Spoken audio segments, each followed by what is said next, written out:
नमस्कार। मैं डॉक्टर सचिन और होम्योपैथी विद सचिन में आप सब लोगों का बहुत बहुत स्वागत है।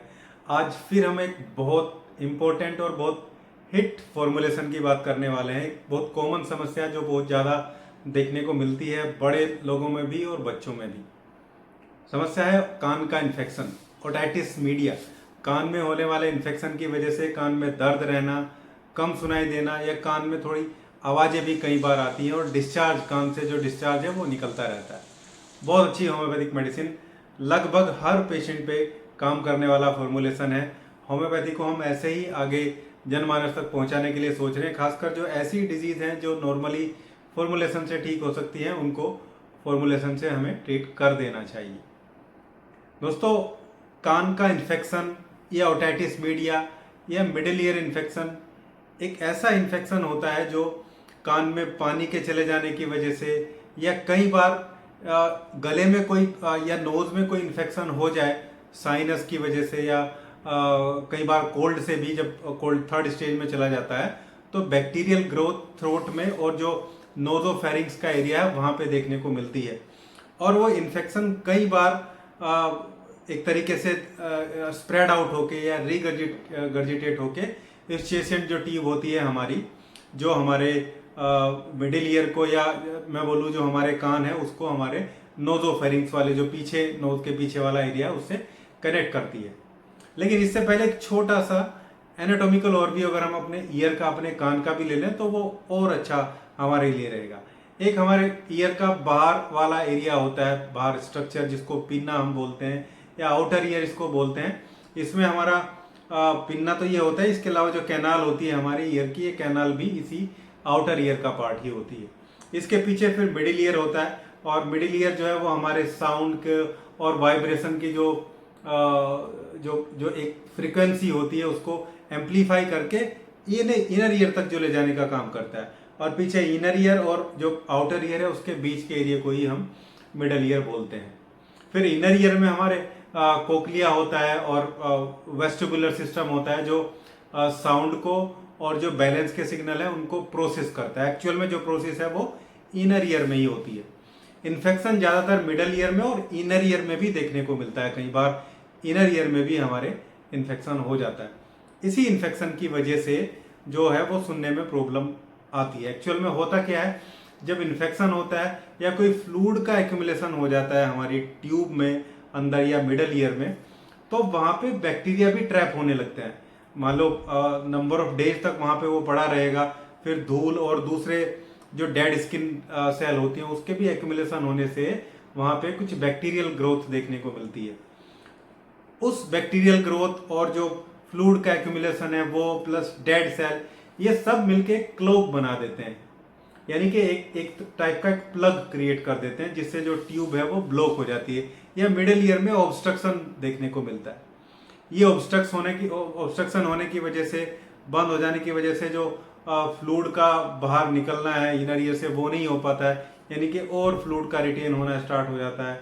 और जो वाइब्रेशन है, हमारी आवाज़ जो हम सुनते हैं, ये जो सिग्नल है वो एफिशिएंटली पीछे इनर ईयर तक नहीं जा पाते हैं, जिसकी वजह से बैलेंसिंग में प्रॉब्लम होती है, सुनने में प्रॉब्लम होती है।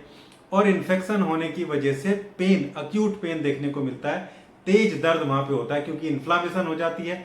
जब बैक्टीरिया ग्रोथ करेगा, ऐसी कोई फॉरेन बॉडी वहाँ पे जाएगी तो इम्यूनिटी भी एक्टिवेट हो जाती है।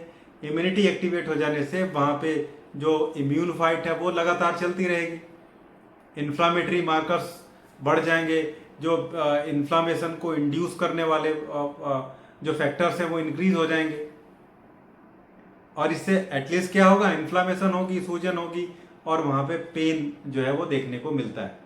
क्योंकि जो यूस्टेशियन ट्यूब है हमारी, ट्यूब है जो हमारी, वो एयर के प्रेशर को भी इक्वलाइज करती है, बैलेंस करती है एयर के प्रेशर को।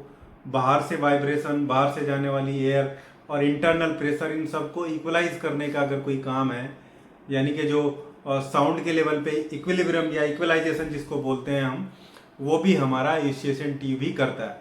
इसमें ब्लॉकेज होने से, इन्फेक्शन हो जाने के बाद जो ब्लॉकेज होता है, इसके बाद वहाँ पे जो बैक्टीरिया वो ट्रैप हो जाने से ही सारी समस्या हमारी क्रिएट होती है। यही इसके होने का कारण भी। जब हम सिम्टम्स की बात करते हैं कि हमें क्या सिम्टम नज़र आते हैं इसमें, तो इसमें मेनली डिस्चार्ज देखने को मिलेगा पेन के अलावा। पहला सिम्टम तो पेन ही है, इरिटेशन होगा, डिस्कम्फर्ट होगा कान में हमारे और पेन इसमें रहेगा। हालांकि दो टाइप को हम देख सकते हैं ओटाइटिस मीडिया को या मिडिल ईयर इन्फेक्शन को। एक अक्यूट इन्फेक्शन होता है जो ऑनसेट होता है, एकदम से आता है और उससे पेन, इंटेंसिव पेन होता है। डिस्चार्ज बहुत शुरुआत में नहीं होता है लेकिन पेन बहुत रहेगा, सुनने में प्रॉब्लम रहेगी, डिस्कम्फर्ट रहेगा। कुछ लोगों को थोड़ी आवाज भी सुनाई दे सकती है, टिनिटस जैसा तो नहीं लेकिन हिस जैसी, हवा के जैसी या जैसे कुछ बंद कर दिया जाता है उस टाइप की आवाज देखने को, सुनने को मिल सकती है। इसके अलावा डिस्चार्ज रहेगा। डिस्चार्ज व्हाइटिश भी रह सकता है, येलोविश ग्रीनिश मिक्स करके भी रह सकता है। और जो हियरिंग डिफिकल्टी है, सुनने में प्रॉब्लम, वो भी आ सकती है और बैलेंसिंग प्रॉब्लम भी देखने को मिल सकती है। इक्विलिब्रियम जो बॉडी का है, जो बैलेंसिंग है, वो भी डिस्टर्ब हो जाता है क्योंकि उतने एफिशिएंटली सिग्नल इनर ईयर तक नहीं जा पाते। ये भी इसका एक प्रोमिनेंट सिम्टम रह सकता है। मतलब ये मेन सिम्टम है जो इसमें रहते हैं। खासकर जो हम फॉर्मूला बता रहे हैं, आज मैं आपको बता रहा हूँ, उसमें ईयर का पेन, किसी भी टाइप का पेन है, चाहे इन्फेक्शन भी नहीं है तो भी ये फॉर्मूला पेन को रिड्यूस कर देगा। ईयर में पेन है, डिस्चार्ज हो रहा है, किसी भी टाइप का डिस्चार्ज है और थोड़ा बहुत साउंड भी अगर नजर आ रही है, तो इन तीनों सिम्टम्स को तो बहुत अच्छे से ये फॉर्मूला मैनेज करता है, जो लाइन ऑफ ट्रीटमेंट में आप लोगों को बता रहा हूँ। क्रोनिक और अक्यूट दो तरीके से इसको हम देखते हैं। ट्रीटमेंट की बात करते हैं उससे पहले अगर आप लोग चैनल पे नए हैं और अभी तक आप लोगों ने चैनल को सब्सक्राइब नहीं किया है तो वीडियो को लाइक करिएगा, चैनल को सब्सक्राइब करिएगा। सब्सक्रिप्शन बटन के बराबर में जो बेल आइकन होता है उसको प्रेस करिए ताकि मेरे सभी वीडियो के नोटिफिकेशन भी आपको मिलते रहें। दोस्तों, इसमें अगर क्रोनिक ओटाइटिस मीडिया है या क्रोनिक इन्फेक्शन है अगर, तो ऐसे पेशेंट को मेडोराइनम 1000 पोटेंसी की सप्ताह में 1 डोज आप जरूर दीजिएगा। लेकिन क्रोनिक अक्यूट वाले को देने की जरूरत नहीं है, जैसे आज ही हुआ या 2 दिन पहले दर्द हुआ, उसको देने की जरूरत नहीं है। जिसको क्रोनिक है, जिसको बार बार होता है, जिसको कान से लगातार डिस्चार्ज निकलता रहता है, उसको मेडोराइनम 1000 पोटेंसी की 2 ड्रॉप आप जरूर दीजिए सप्ताह में 1 बार। मान लो हर संडे को दे दीजिए और ऐसा 1 महीने तक आप करिए, यानी कि 1 महीने में 4 डोज, बस, उससे ज्यादा नहीं देना। अब हम फॉर्मुलेशन की बात करते हैं। मैं आपको 2 फॉर्मूले बताता हूं, एक पेन के लिए और एक डिस्चार्ज के लिए। पहले पेन के लिए देखते हैं। बेलाडोना 30 बहुत अच्छी मेडिसिन है पल्सेटिंग पेन के लिए, स्वेलिंग के लिए, इन्फ्लामेशन के लिए और चेस्ट जैसा जो दर्द होता है उसके लिए। दूसरी मेडिसिन है चामोमिला। चामोमिला इंटेंसिव पेन, बिल्कुल अनबेरेबल पेन है, बर्दाश्त नहीं हो रहा और इतना तेज पेन है कि अगर कोई कुछ बोलता भी है ना पेशेंट को तो वो चिढ़ जाता है उस पर। तो बेलाडोना और चामोमिला, इन दोनों को 30 पोटेंसी में मिक्स कर लीजिएगा और 4 से 5 बूंदे दिन में 3 बार दीजिए। देखिए पहले दिन में ही जो पेन है वो बंद हो जाता है। अक्यूट इन्फेक्शन में ये आप दीजिए। सिर्फ 2 मेडिसिन का फॉर्मूला है। दूसरा फॉर्मूला भी केवल 3 मेडिसिन का है, वो डिस्चार्ज के लिए और इन्फेक्शन के लिए। इन्फेक्शन को रिड्यूस करेगा, थोड़ा वो डिस्चार्ज है उसको भी रिड्यूस करेगा। उसमें हमारे पास 3 मेडिसिन है। पहली मेडिसिन है हीपरसल। हीपरसल के कुछ स्पेसिफिक सिम्टम्स भी हैं, ठंड से कान में दर्द हो जाना और जो डिस्चार्ज है उसके साथ में फीवर भी आना, बुखार भी होना।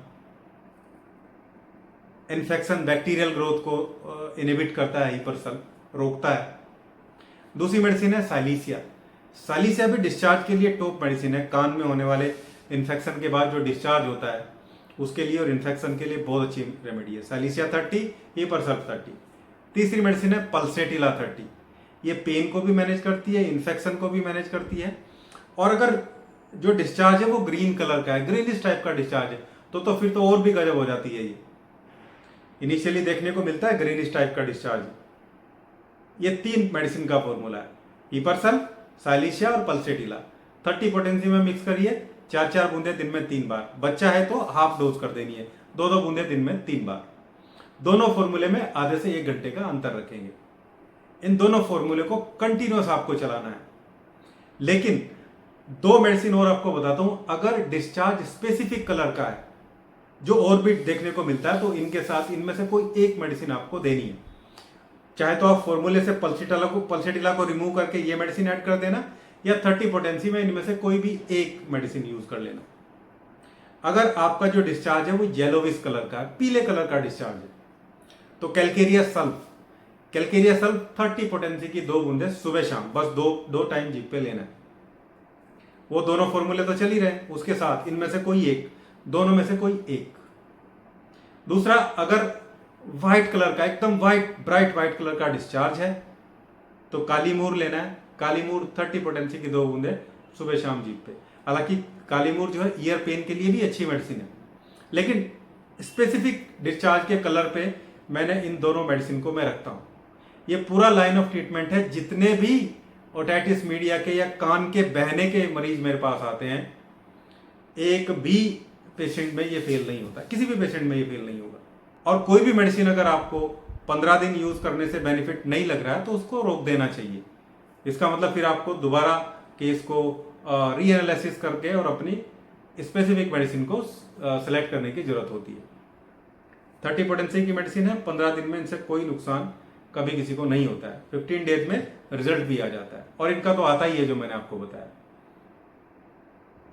यह था हमारा आज का वीडियो। ईयर पेन, कान का बहना, कान में दर्द होना, कान के इन्फेक्शन की बेस्ट होम्योपैथिक कॉम्बिनेशन। उम्मीद करता हूं वीडियो आप लोगों को अच्छा लगा होगा। वीडियो अच्छा लगा है तो लाइक करिएगा, शेयर करिएगा और चैनल को सब्सक्राइब जरूर करिएगा। Thank you.